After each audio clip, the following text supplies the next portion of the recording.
kembali lagi bersama aku, Putri Sinta Kartika dari Fakultas Psikologi Universitas Proklamasi 45 Yogyakarta.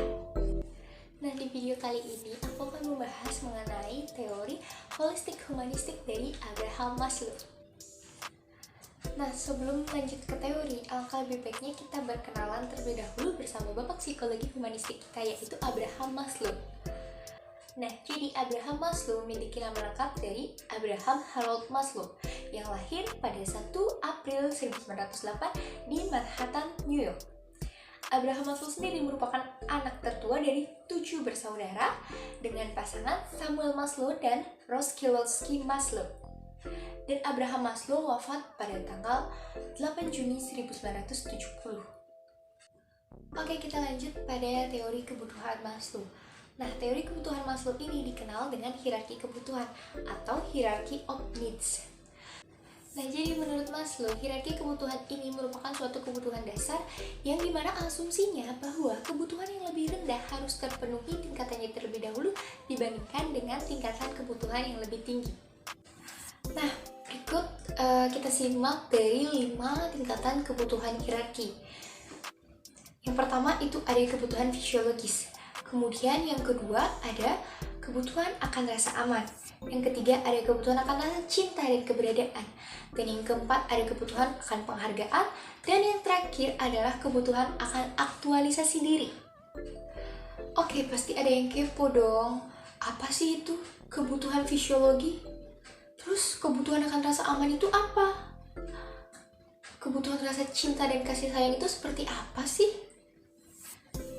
Kebutuhan akan penghargaan, aktualisasi diri. Oke teman-teman, jadi jangan ada yang bingung ya. Yuk kita simak sama-sama. Oke, jadi kebutuhan fisiologis itu merupakan suatu kebutuhan dasar yang harus terpenuhi terlebih dahulu sebelum kebutuhan yang tingkatannya lebih tinggi. Nah, kebutuhan fisiologis ini mencakup seperti makanan dan minuman. Nah, kemudian yang kedua, ada kebutuhan akan rasa aman. Tentunya kita sebagai individu jika sudah mampu memenuhi kebutuhan yang pertama yaitu kebutuhan fisiologis, maka seorang individu akan termotivasi untuk memenuhi kebutuhan yang kedua yaitu kebutuhan akan rasa aman. Misalnya seperti rasa aman secara fisik, rasa aman dari bencana, dan kecemasan lain-lainnya. Kemudian yang ketiga, ada kebutuhan akan rasa cinta dan keberadaan. Nah, sama halnya seperti kebutuhan yang pertama dan kedua, jika kebutuhan fisiologis dan kebutuhan akan rasa aman sudah terpenuhi, maka seorang individu akan termotivasi untuk memenuhi kebutuhan yang ketiga, yaitu kebutuhan cinta dan keberadaan. Nah, jadi kebutuhan cinta ini akan dapat terpenuhi bila seseorang memiliki rasa ingin bersahabat, ingin memiliki hubungan seperti berpacaran, ingin memiliki pasangan, ingin memiliki anak, keluarga, masyarakat, lingkungan, dan negara. Oke, kita lanjut pada kebutuhan yang keempat, yaitu kebutuhan akan penghargaan. Nah, dalam kebutuhan yang keempat ini, tentunya semua individu itu pasti ingin sekali dihargai. Terutama pada kebutuhan akan kepercayaan, seperti kemampuan dan pengetahuan yang ingin dihargai oleh orang lain. Dan yang kelima, tentunya puncak dari tingkatan kebutuhan hierarki, yaitu aktualisasi diri. Jadi aktualisasi diri ini mencakup akan pemenuhan diri, kepercayaan diri, sadar akan potensi yang dimilikinya, dan akan berusaha sekreatif mungkin untuk menjadi seorang individu. Oke, kita lanjut pada karakteristik aktualisasi diri. Nah, yang pertama itu ada pemahaman yang efisien akan kenyataan. Dan jadi orang-orang yang mengaktualisasi diri akan dengan mudah untuk mengenali suatu kebohongan atau kepalsuan. Kemudian yang kedua itu ada penerimaan diri sendiri, orang lain, dan hal-hal yang alamiah. Nah, orang-orang yang mengaktualisasi diri adalah orang yang mampu menerima dirinya sendiri dengan apa adanya dan menerima orang lain, serta menerima hal-hal alamiah yang terjadi pada manusia. Misalnya menjadi tua, penderitaan, dan meninggal dunia. Oke, kita lanjut pada yang ketiga, yaitu spontanitas, kesederhanaan, dan kealamian. Nah, jadi orang-orang yang mengaktualisasi diri merupakan orang yang spontan, sederhana, dan alami tentunya. Kemudian yang keempat, yaitu berpusat pada masalah. Nah, orang-orang yang mengaktualisasi diri lebih tertarik pada masalah-masalah yang ada di luar diri mereka. Oke, yang kelima, yaitu privacy. Nah, pada karakteristik ini, seorang individu mempunyai sebuah ciri untuk memisahkan diri yang memungkinkan mereka menjadi sendiri, namun tidak menjadi kesepian. Kemudian yang keenam, yaitu kemandirian. Nah, orang-orang yang mengaktualisasi diri adalah orang-orang yang mandiri serta bertanggung jawab pada dirinya sendiri. Kemudian yang ketujuh, yaitu penghargaan yang selalu baru.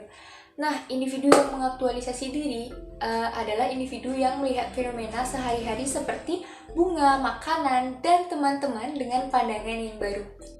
Oke, kita lanjut yang kedelapan, yaitu pengalaman puncak.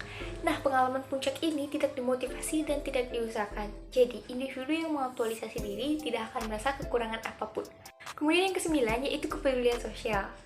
Nah, seorang individu yang mengaktualisasi diri akan memiliki kepedulian sosial yang sangat tinggi pada individu lainnya. Kemudian yang ke-10, yaitu hubungan interpersonal yang kuat. Nah, pada karakter yang ke-10 ini sama halnya seperti karakteristik yang ke-9. Seorang individu akan membuat hubungan interpersonal yang kuat antar sesama manusia lainnya. Nah, kita lanjut pada yang ke-11, yaitu struktur karakter demokratis. Di mana pada karakter yang ke-11 ini, seorang pengaktualisasi diri akan membiarkan dan menerima seseorang tanpa memperhatikan kelas sosial, tingkat pendidikan, golongan politik, atau agama, ras, serta warna kulit. Kemudian karakteristik yang ke-12, yaitu sarana dan tujuan. Nah, seorang individu yang mengaktualisasi diri akan membedakan antara tujuan dan sarana. Dan baginya, tujuan lebih penting daripada sarana untuk mencapai tujuannya. Nah, pada karakteristik yang ke-13, yaitu filosofi terhadap humor. Jadi, seorang individu yang mengaktualisasi diri, humornya lebih bersifat intrinsik dengan situasi daripada membatasinya, lebih spontan daripada direncanakan. Kemudian yang ke-14, yaitu kreatif. Jadi, sosok pengaktualisasi diri adalah asli, inventif, dan inovatif. Meskipun tidak selalu dalam pengertian menghasilkan suatu karya. Nah, kemudian yang terakhir adalah karakteristik resistensi terhadap enkulturasi. Nah, jadi individu yang mengaktualisasi diri dapat berdiri dengan sendiri dan otonom, mampu melawan dengan baik pengaruh-pengaruh sosial untuk berpikir atau bertindak menurut cara-cara tertentu.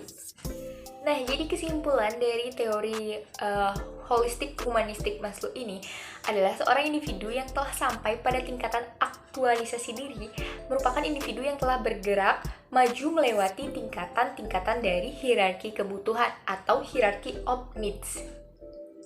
Nah, oke teman-teman, sekian video penjelasan mengenai teori holistik humanistik dari Abraham Maslow. Semoga dengan teori tadi teman-teman bisa memahami mengenai teori holistik humanistik dari Abraham Maslow. Dan jika ada kesalahan kata atau ucap, mohon dimaafkan karena kita sesama manusia dan saling belajar. Jangan lupa untuk like, subscribe, comment, and share video ini. Dan jangan lupa untuk mampir di next video aku. Oke, see you next video.